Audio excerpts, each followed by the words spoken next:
Today I'm going to give like a simple tutorial about how to convert the points or range stations or any target points in any Excel sheet to Shapefile in ArcGIS.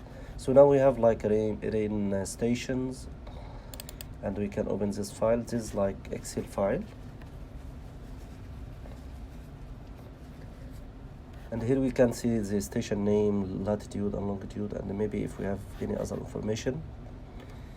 So the most important point here, the file should have like, of course, the name information, the name of the point or number or anything, and the latitude and longitude, very important. We cannot do it without these XY coordinates.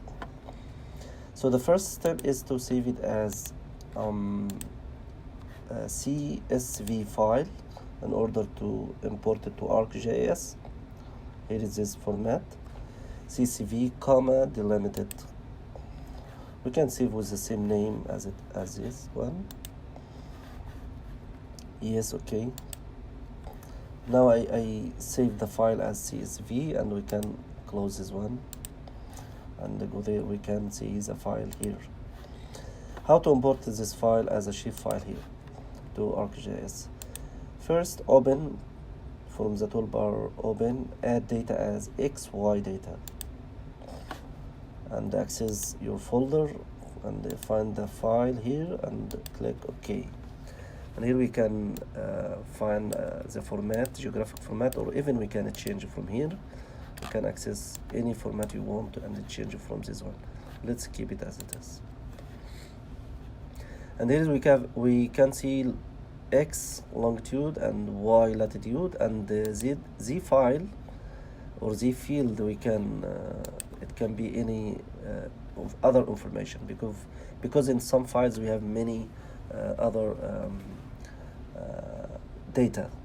So let's go and say OK.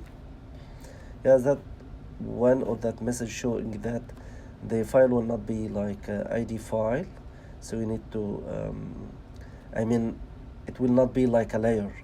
So if we say OK, these events, something like just points, if we remove it, it will not be saved in somewhere, like a GIS format. So the first step to convert it to shapefile as a GIS format. To how to convert it, we can search about feature to shapefile, and here is the feature class to shapefile, and we can find it also in conversion tools. So here we can import the feature, our target file, this file, events, which is only points, and the target folder, let's say this folder, and the file will be saved as with the same name, and say OK. Now we saved this file as a shapefile, so we have to remove this one. This is just points, and then we can add the shapefile. Yeah, now we have additional file for GIS format, and here is the point. And if you open the attribute, you can see the ID added now to this file. ID shape file like a point, and the station name, latitude and longitude, and you can even add any more columns to this data or to this attribute file. So you can change the symbol, characteristics, colors from here, or even this shape. You can do whatever you want. Then you can map, or you can do any additional analysis based on this shapefile. Thank you.